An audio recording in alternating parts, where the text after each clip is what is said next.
नमस्कार, आवाज इंडिया में आप सभी का स्वागत है। मैं हूं सीमा। खबरों की शुरुआत करते हैं और सबसे पहले नजर डाल लेते हैं हेडलाइंस पर। वाल्मीकि घोटाले में कांग्रेस सांसद विधायकों पर ईडी की छापेमारी। कांग्रेस सांसद तुकाराम समेत 4 नेताओं के ठिकाने पर छापा। करोड़ों की अवैध निकासी की जांच। कर्नाटक में जमीन घोटाले मामले पर भी ईडी का बड़ा एक्शन। ईडी ने मैसूर जमीन घोटाले में 100 करोड़ की 92 संपत्तियों को अस्थायी रूप से किया कुर्क। मातोश्री का मिशन मुंबई। उद्धव ठाकरे ने मैदान में उतारे 12 सेनापति। बीएमसी चुनाव के लिए विधानसभा वार संगठन की जिम्मेदारी तय। भगवा लहराने की नई रणनीति। अमरावती में आंदोलन उग्र। प्रहार कार्यकर्ता चढ़े मोबाइल टावर पर। बच्चू कडू की मांगों के समर्थन में टावर पर चढ़कर की गई नारेबाजी। और बच्चू कडू के आंदोलन की गूंज मंत्रालय तक। मुंबई में विकलांगों का प्रदर्शन। सरकार से सीधी बातचीत की मांग पर मंत्रालय के बाहर विरोध। 2 महिला प्रदर्शनकारी बेहोश। और अब खबरें विस्तार से। कर्नाटक में महर्षि वाल्मीकि एसटी विकास निगम से जुड़े बहुचर्चित धन शोधन घोटाले की जांच अब एक और अहम मोड़ पर पहुंच गई है। प्रवर्तन निदेशालय यानी कि ईडी ने मंगलवार को कांग्रेस के 3 विधायकों और 1 सांसद के ठिकानों पर छापेमारी की। ईडी की टीमों ने बेल्लारी के सांसद ई तुकाराम और विधायक नारा भारत रेड्डी, जेएन गणेश और एनटी श्रीनिवास से जुड़े कुल 8 परिसरों पर छापेमारी की। इनमें से 5 ठिकाने बेल्लारी में हैं और 3 बेंगलुरु में। ये कार्रवाई धन शोधन निवारण अधिनियम यानी कि पीएमएलए के तहत की गई है। जांच एजेंसी के मुताबिक 2024 के लोकसभा चुनाव के दौरान बेल्लारी सीट पर कांग्रेस कार्यकर्ताओं और मतदाताओं को नगद राशि बांटने के लिए वाल्मीकि निगम से फर्जी तरीके से पैसे निकाले गए थे। ये पहले फर्जी खातों में भेजे गए और फिर चुनावी इस्तेमाल में लाए गए।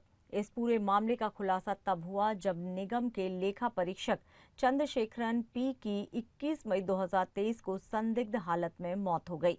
उनके पास से एक सुसाइड नोट मिला था जिसमें निगम के फंड्स को अवैध रूप से ट्रांसफर करने का आरोप लगाया गया था।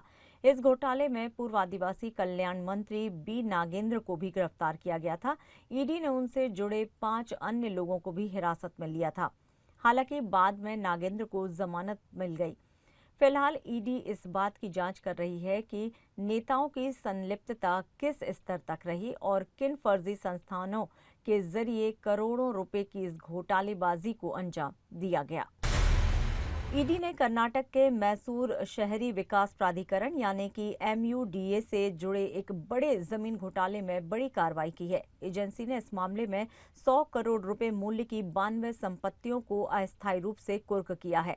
ये संपत्तियां कथित रूप से ऐसे लोगों के नाम पर हैं जो मुखौटा या डमी मालिक के रूप में काम कर रहे हैं। ईडी का कहना है कि ये लोग असल में प्रभावशाली अधिकारियों और व्यक्तियों के लिए संपत्तियां छुपाने का जरिया बने हुए थे। अब तक इस घोटाले में करीब 400 करोड़ रुपए की संपत्तियां जब्त की जा चुकी हैं। ईडी की जांच में खुलासा हुआ है कि हाउसिंग कोऑपरेटिव सोसाइटीज और कुछ खास व्यक्तियों के जरिए नियमों और सरकारी आदेशों का उल्लंघन करते हुए एमयूडीए की जमीनें आवंटित की गईं। इस पूरे मामले की जांच एक प्राथमिकी के आधार पर की जा रही है जो कर्नाटक के मुख्यमंत्री सिद्धरमैया और अन्य के खिलाफ लोकायुक्त पुलिस मैसूर द्वारा दर्ज की गई थी। एजेंसी ने सोमवार को संपत्ति कुर्क करने की पुष्टि की है और कहा है कि ये सारी संपत्तियां अपराध से अर्जित आय की श्रेणी में आती हैं। शिवसेना उद्धव बालासाहेब ठाकरे दल ने आगामी मुंबई महानगर पालिका चुनाव के लिए कमर कस ली है। मातोश्री में हुई बैठक में उद्धव ठाकरे ने संगठन की रणनीति को अंतिम रूप देते हुए 12 अनुभवी नेताओं को विधानसभा वार सहित अहम जिम्मेदारियां सौंपी हैं। अमोल कीर्तिकर दहिसर बोरीवली मागाठाणी की कमान संभालेंगे। उद्धव कदम चारकोप कांदिवली मलाड पश्चिम की जवाबदारी देखेंगे। विलास पोतनीस दिंडोशी गोरेगांव जोगेश्वरी पूर्व में पार्टी को मजबूत करने का काम करेंगे। विश्वराव नेरूरकर वर्सोवा अंधेरी पूर्व अंधेरी पश्चिम में पार्टी को आधार को बढ़ाएंगे। रविंद्र मिर्लेकर विलेपार्ले बांद्रा पूर्व बांद्रा पश्चिम में मनपा की जंग को मजबूत बनाएंगे। गुरुनाथ खोत चांदीवली कलीना कुर्ला के इकलौती उम्मीदवार को मजबूत करेंगे।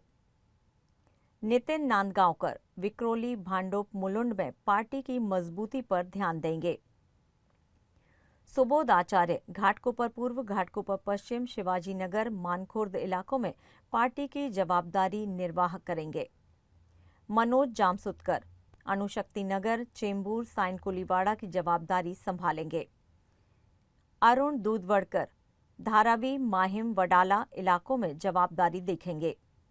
अशोक धात्रक वर्ली, दादर, शिवड़ी में शिवसेना उद्धव ठाकरे दल को मजबूत करने की बागडोर संभालेंगे। और शिवसेना पार्टी के नेता और विधायक सचिन अहिर मलाबार हिल, कुलाबा, मुंबा देवी की बागडोर संभालेंगे।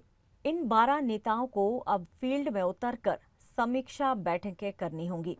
पुरानी नगर सेवकों और पदाधिकारियों से फीडबैक भी लेना होगा और जनता से सीधा संवाद बनाना होगा।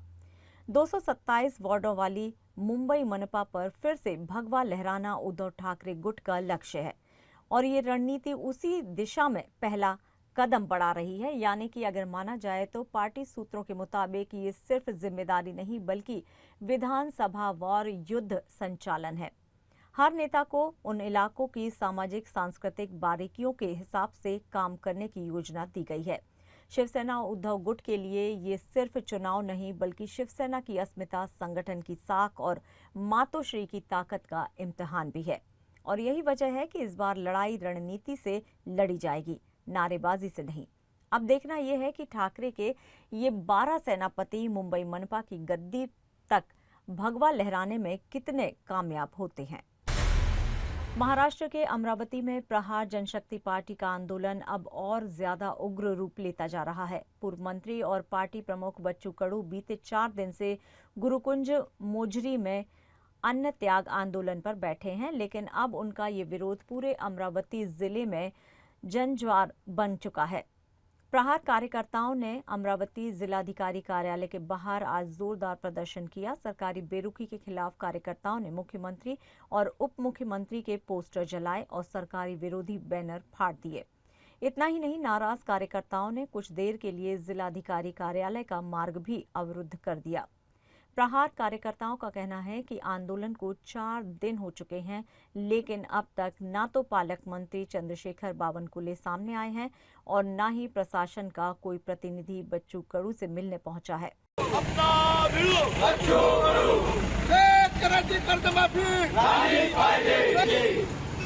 तुम आगे बढ़ो, हम तुम्हारे साथ हैं। तुम आगे बढ़ो, हम तुम्हारे साथ हैं। इस चुप्पी को कार्यकर्ता किसानों और बेरोजगार युवाओं के साथ अन्याय मान रहे हैं। सरकार से मुख्य मांगे हैं कि किसानों की संपूर्ण कर्ज माफी, बेरोजगार युवाओं के लिए रोजगार नीति और सामाजिक न्याय से जुड़ी अनेक सुविधाओं की बहाली। इन मांगों को लेकर प्रहार समर्थक अब राज्य सरकार के खिलाफ निर्णायक मोर्चे की तैयारी में है। इसी क्रम में आज अमरावती परतवाड़ा मार्ग स्थित आसे गांव पूर्ण गांव में कई कार्यकर्ता मोबाइल टावर पर चढ़ गए। उनके हाथों में प्रहार पार्टी के झंडे थे और वे टावर से सरकार के खिलाफ नारेबाजी कर रहे थे। इन कार्यकर्ताओं का साफ कहना है कि जब तक सरकार बच्चू कडू की मांगें पूरी नहीं करती, वे टावर से नीचे नहीं उतरेंगे। इस घटनाक्रम ने पुलिस और प्रशासन की चिंता को बढ़ा दिया है। टावर पर चढ़े कार्यकर्ताओं की सुरक्षा को लेकर पुलिस फोर्स मौके पर तैनात है, लेकिन कार्यकर्ता पीछे हटने को तैयार नहीं है। दिव्यांग व शेतकऱ्यासाठी सतत 6 महिन्यापासून झटत आहे। हेमा आंदोलन असो, रायगडाच्या पायथ्याशी उपोषण असो, पण या निगरगट्ट शासनाला 6 महिन्यापासून जाग आला नाही। म्हणून भाऊने शेवटचं हत्यार म्हणून अन्नत्याग उपोषणाचा इशारा या सरकारला दिला होता व 8 तारखेपासून ते श्री क्षेत्र मोजरी येथे उपोषणाला बसलेले आहे। तरी पण आज उपोषणाचा 4था दिवस असून या निगरगट्ट शासनाला, निद्रिस्त झालेल्या शासनाला अजूनही कोणत्या प्रकारची जाग आलेल्या नाही। महाराष्ट्र में प्रहार जनशक्ति पक्ष के नेता बच्चू कडू के अनशन का असर अब सिर्फ अमरावती तक सीमित नहीं रहा, बल्कि इसकी गूंज मुंबई के मंत्रालय तक पहुंच गई है। बच्चू कडू बीते 4 दिनों से विकलांगों के हक में भूख हड़ताल पर बैठे हैं और उनकी सेहत लगातार गिर रही है। डॉक्टरों के मुताबिक उनका वजन 2 किलो से अधिक कम हो चुका है। उनके इस आंदोलन को राज्य के कई नेताओं का समर्थन भी प्राप्त है। इसी बीच आज सुबह मंत्रालय के गार्डन गेट पर बड़ी संख्या में प्रहार संगठन के विकलांग कार्यकर्ता जुड़े और सरकार से सीधी बातचीत की मांग करने लगे।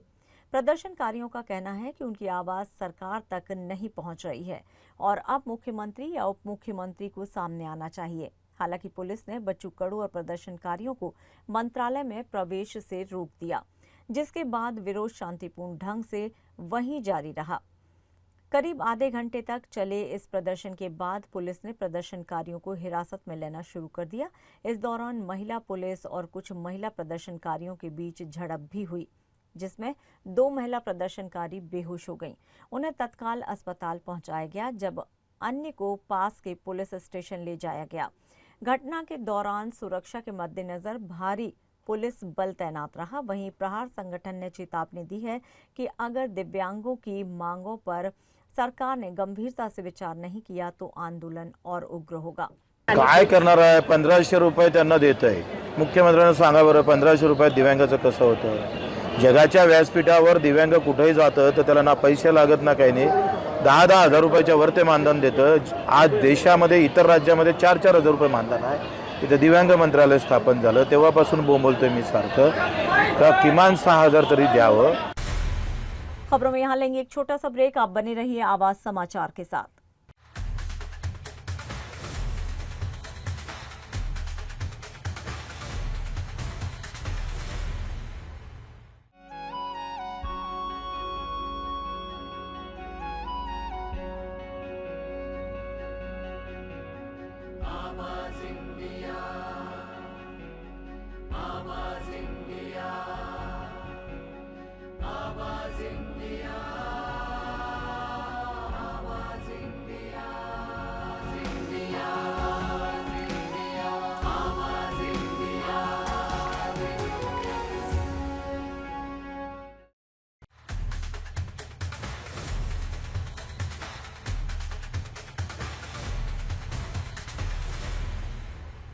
ब्रेक के बाद एक बार फिर से आप सभी का स्वागत है। बढ़ते हैं अपनी अगली खबर की ओर। कांग्रेस अध्यक्ष मल्लिकार्जुन खड़गे ने प्रधानमंत्री नरेंद्र मोदी को चिट्ठी लिखी है। उन्होंने लोकसभा उपाध्यक्ष के चुनाव की प्रक्रिया जल्द शुरू करने की मांग की है। खड़गे ने लिखा है कि ये पद खाली रखना संविधान के प्रावधानों का उल्लंघन है। उन्होंने अनुच्छेद 93 का हवाला देते हुए उपाध्यक्ष के चुनाव को अनिवार्य बताया। खड़गे ने कहा है कि उपाध्यक्ष अध्यक्ष के बाद दूसरा सबसे बड़ा पीठासीन अधिकारी होता है। परंपरा रही है कि नए सदस्य के दूसरे या तीसरे सत्र में ही उपाध्यक्ष चुना जाता है। उन्होंने कहा है कि चुनाव की प्रक्रिया अध्यक्ष चुनाव जैसी ही होती है। केवल तारीख तय करने का अधिकार अध्यक्ष को नियम 8(1) के तहत होता है। खड़गे ने याद दिलाया कि पहली से 16वीं लोकसभा तक उपाध्यक्ष जरूर रहा है। उन्होंने इसे लोकतंत्र और संसदीय मर्यादा से जुड़ा गंभीर विषय बताया है। महाराष्ट्र की सियासत में बीजेपी और शिंदे गुट के बीच टकराव की खबरों को लेकर आज बड़ा बयान सामने आया है। महाराष्ट्र बीजेपी के प्रदेश अध्यक्ष चंद्रशेखर बावनकुले ने शिवसेना के नेता संजय सिरसाट से मुलाकात के बाद इन खबरों को सिरे से खारिज कर दिया है। बावनकुले ने कहा है कि बीजेपी, शिंदे गुट और अजित पवार की पार्टी मिलकर ट्रिपल इंजन सरकार की तरह मजबूती से खड़ी है। उन्होंने स्पष्ट किया है कि मुंबई समेत पूरे महाराष्ट्र में होने वाले स्थानिक स्वराज संस्थानों के चुनाव हम एकजुट होकर लड़ेंगे।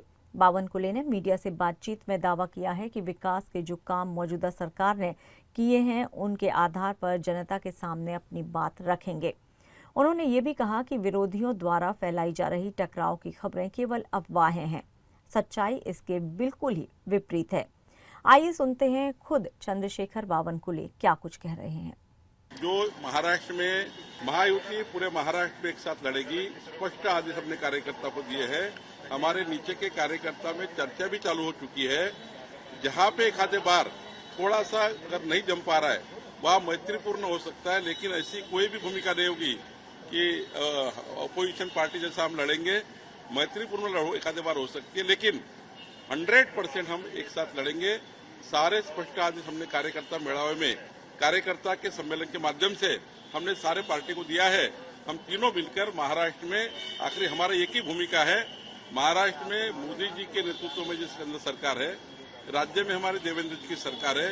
ये डबल इंजन सरकार का सीधा फायदा स्थानिक स्वराज्य संस्था के माध्यम से जनता को होना चाहिए, इसलिए हम ये भूमिका में है और साथ में लड़ेंगे। वहीं एकनाथ शिंदे की शिवसेना के नेता अभी भी ये दावा कर रहे हैं कि मुंबई सहित महाराष्ट्र के स्थानिक चुनाव में वो अपने दम पर चुनाव लड़ेंगे।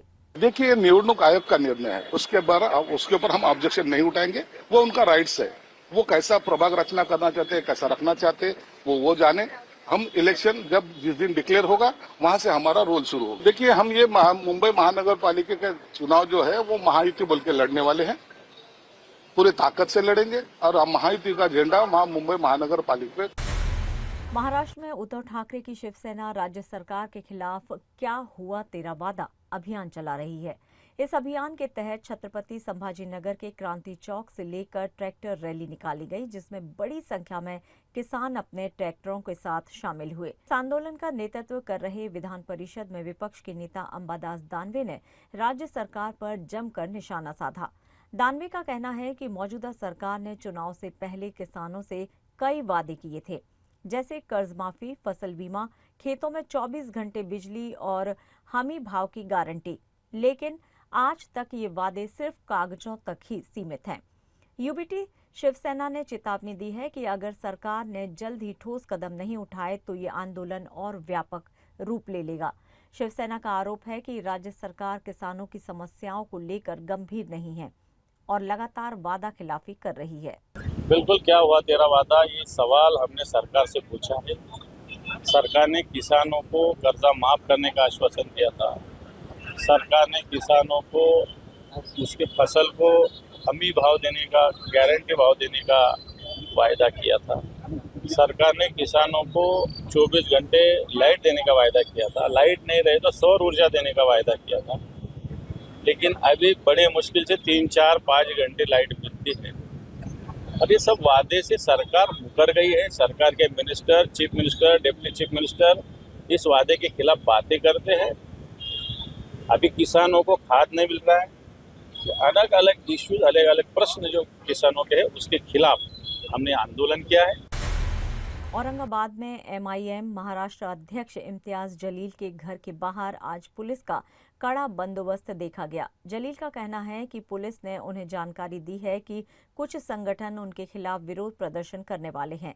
इसके चलते प्रशासन ने उनके घर के बाहर सुरक्षा बढ़ा दी है।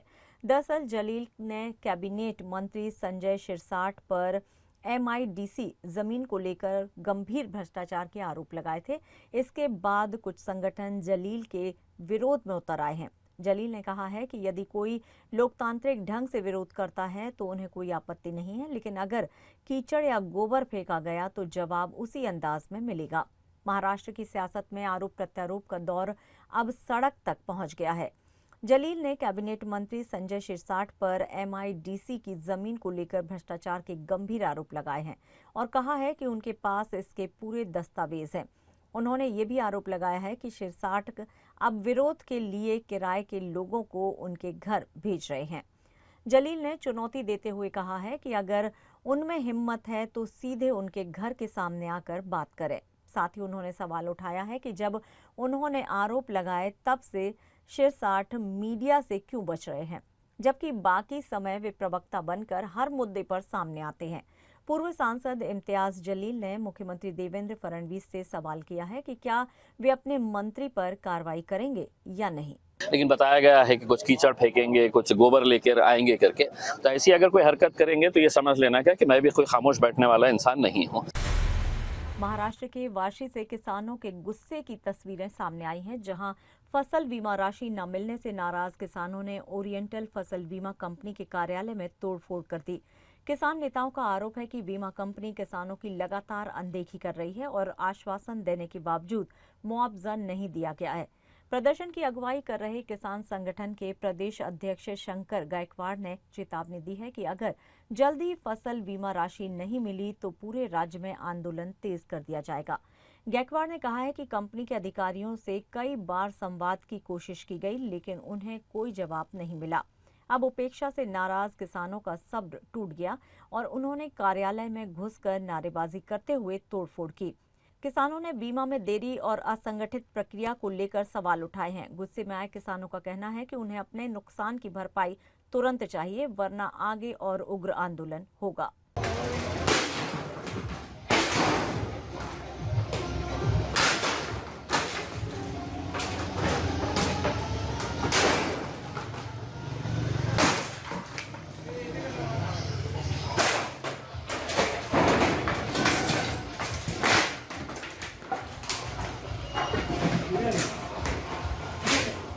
आज इथं संतप्त असलेले आमचे शेतकरी संघटनेचे कार्यकर्ते शरद भालेकर यांनी इथं या कार्याची मनस्ताप होऊन नाविलाजाने त्या ठिकाणी फोडतोड केलेली आहे.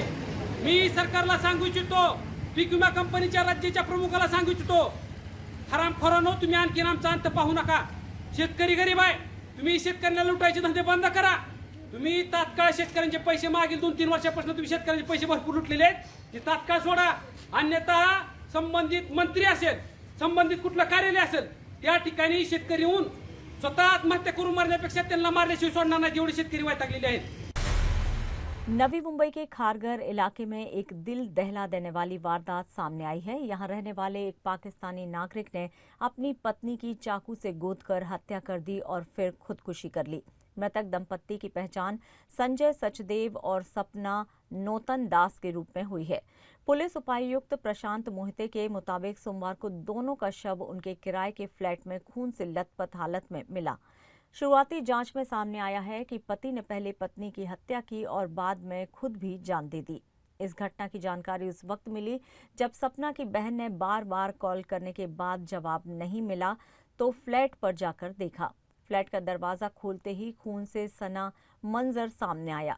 डॉक्टर ने सपना को मौके पर ही मृत घोषित कर दिया, जबकि संजय ने अस्पताल में इलाज के दौरान दम तोड़ दिया। पुलिस मामले की गंभीरता से जांच कर रही है कि हत्या की असली वजह क्या थी और इस पूरे घटनाक्रम में क्या कुछ और बातें भी शामिल हैं या नहीं। इसको लेकर पुलिस आगे की जांच पड़ताल में जुट गई है। खारघर पोलीस स्टेशनच्या हद्दीतील डॉल्फिन प्राईड नावाच्या सोसायटीमध्ये पाकिस्तानी नागरिक ज्यांचं नाव सपना नूतनदास आणि नूतनदास होलाराम राहत होते एका फ्लॅटमध्ये।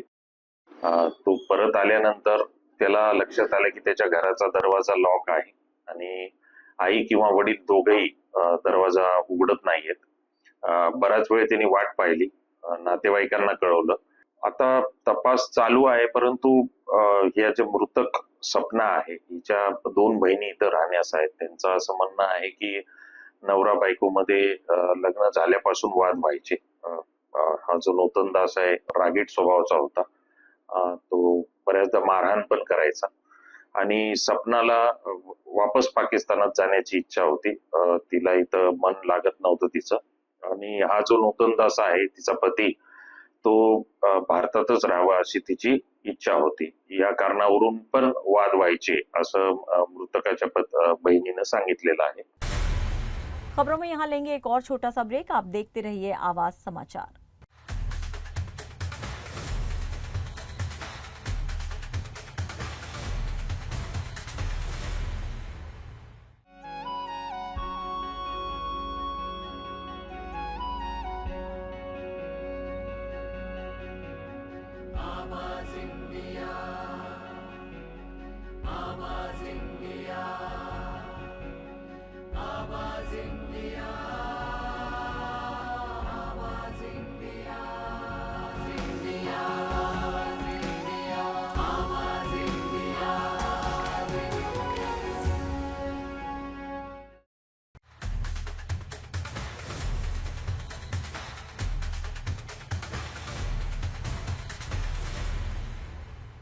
ब्रेक के बाद एक बार फिर से आप सभी का स्वागत है। बढ़ते हैं अपनी अगली खबर की ओर।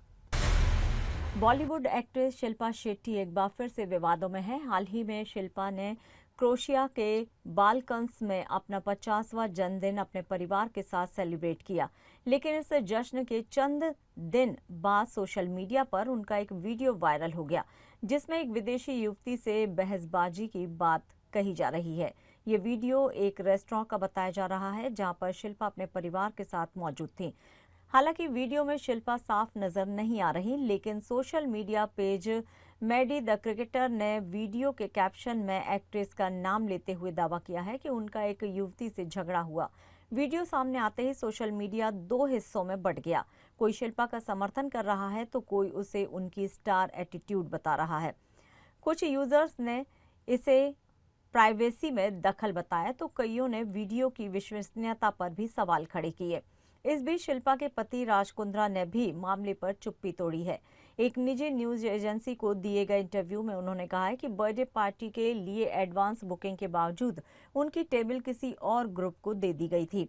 डबल बुकिंग के चलते ये स्थिति उत्पन्न हुई। राज कुंद्रा ने यह भी बताया कि उनके साथ 20 मेहमान और बुजुर्ग परिजन मौजूद थे और रेस्टोरेंट में हुई इस अनबन ने पूरे सेलिब्रेशन को तनावपूर्ण बना दिया। उन्होंने कहा कि जब उन्होंने आपत्ति जताई तो स्टाफ ने उन्हें ही चुप रहने के लिए कहा। शिल्पा की इस विवाद से जुड़ी कोई आधिकारिक प्रतिक्रिया अब तक सामने नहीं आई है, लेकिन राज कुंद्रा की सफाई के बाद ये मामला थोड़ा शांत जरूर हुआ है। वहीं राज कुंद्रा अब जल्द ही करण जौहर के रियलिटी शो टेरर में बतौर कंटेस्टेंट नजर आएंगे। चुनावी घमासान, गांव की सादगी और सचिव जी की उलझने। पंचायत सीजन 4 लेकर आ रहे हैं फिर वही देसी तड़का, लेकिन इस बार पहले से ज्यादा मजेदार और अंदाज में। Amazon प्राइम वीडियो की सुपरहिट वेब सीरीज पंचायत अब 24 जून को रिलीज हो रही है। पहले इसकी रिलीज डेट 2 जुलाई तय की गई थी, लेकिन फैंस की जबरदस्त डिमांड के बाद मेकर्स ने इसे एक हफ्ते पहले ला दिया है।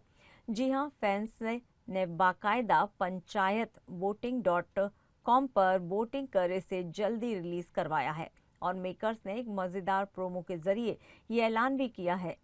इस सीजन में फुलेरा गांव का माहौल पूरी तरह से चुनावी रंग में रंगा नजर आएगा। मंजू देवी और क्रांति देवी के बीच प्रधान पद की जंग देखने लायक होगी। वहीं सचिव जी यानी कि जितेंद्र कुमार की ईमानदारी पर सवाल उठेंगे और रिंकी के साथ उनकी रोमांटिक स्टोरी आगे जाएगी दिलचस्प मोड़ पर।